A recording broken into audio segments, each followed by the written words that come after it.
What is her philosophy on marriage? Akothee says, I have had enough of men. I lost trust in them. It will take me a few years to fall in love again.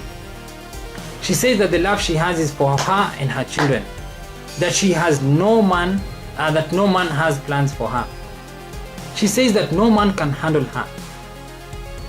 The man must fall into her plans, and she will call the shots. So anyway, this is what I'm saying.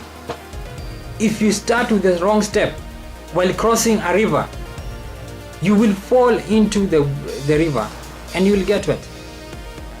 When you start with the idea of pride, that you will call the shots, that you cannot follow the plans that a man has, right? That he has to follow your plans. That's the wrong step. And you will fall into despair and into sadness.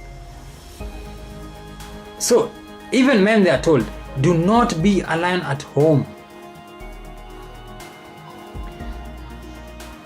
So even men are told. But here is Akothee saying that she will call the shots. Why does the Bible put a man as the head of the family? Why does it do that? Was God just saying, drunk at that time, and he just put that there? There's a reason why he does that. Why does he command the man to love his wife? Right? And I want to give you this incident. Women are emotional. Yeah, you can deny it, but that's the truth. Now imagine there's a burning building and her kid is in there and she needs to, guys need to run away from the building. Most women, they would not leave their child in there because they're emotional and they cannot find that idea of leaving their child to die when they gave birth to a child, took care of that child, when they love that child. A man can actually do that because he's not emotional, he's practical. Perhaps that the chances there are low. Perhaps your chances here, like you need to save yourself. But a woman would not really think about herself first. She would think about her child. Or think about the possibility of having more children. Saving herself is very important. She would think at that moment. And that's very important. A man, at that same time, right, loving his wife and seeing the tears coming from the eyes of his wife, that love would propel him to put himself in danger for the wife and for the child. For the love also of the child, that man would put himself in danger. But you can see, I'm trying to show how it works out, right? That if he says you stay out of the fire, you're supposed to stay out of the fire. At the same time, his love for you and his love for child is supposed to propel him to do more than he believes is the reality, is realistic. You get? That's how it's supposed to work. Something of that sort. At the same time, when making decisions at home, he's supposed to make the practical decisions, not the emotional decisions. And he's supposed to do that for the love of the family. Right? That's how it's supposed to be. But when a man doesn't love, problems occur. When a woman now takes over and perhaps she does things emotionally, then problems occur. So anyway, she's apprehensive about carrying another man's pregnancy. She's apprehensive about funding a broke man. Be apprehensive about that. Yes, she wouldn't pay the bills for somebody. And why would she, right? He who does not work should not eat. So what I got from all what she was saying is that Akothee fears marriage. And that's the irony of life. Because, of course, even if it's a broke person you don't want to get married to, you can still get married to other people that are around. But she fears marriage.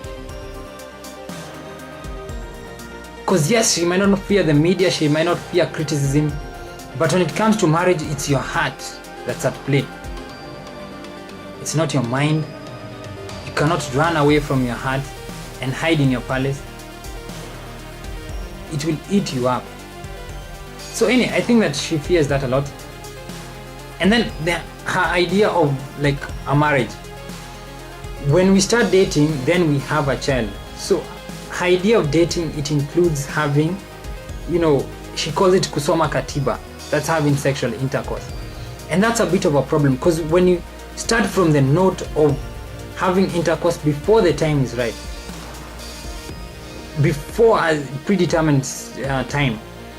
Then things will go wrong. Obviously, things will go wrong. Because you're starting from a point, as you did from the beginning, you're starting from a point of lust.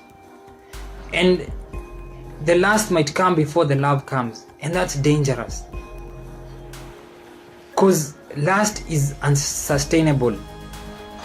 But love is the foundation that can sustain everything. Right?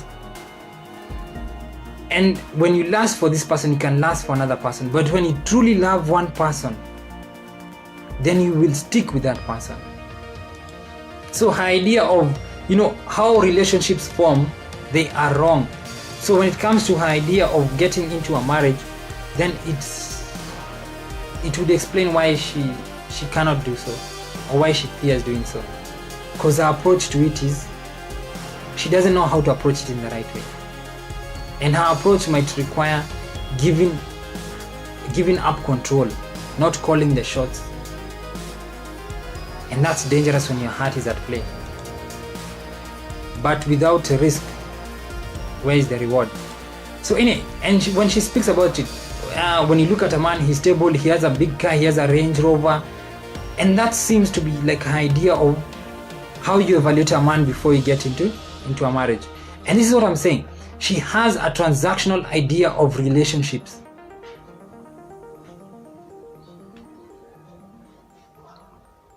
It's kind of like, he has this, he has that, I'll bring this.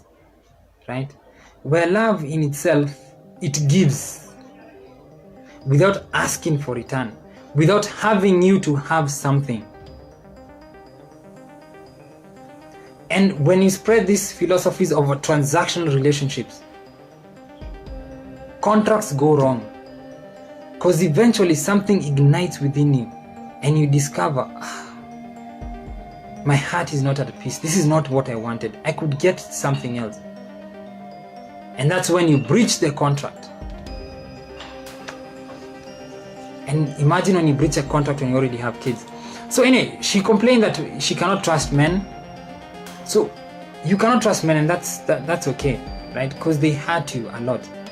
But how can men also trust you when money is an underlying factor? When what they have is an underlying factor. You see, men are not stupid.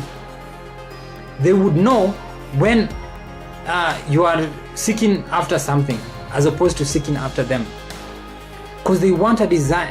Men also have that desire to be wanted for who they are and not for what they have. The same thing as women. For who they are and what they have. So what happens when a man knows that what you want is the money, or without the money you'd not be here? How he treat you would be very, very different from how he treat you when he knows that you are loyal and you are loyal forever. Because when your affection is temporary, right? Yeah, it will also be a temporary thing. For him, he'll also view you as temporary.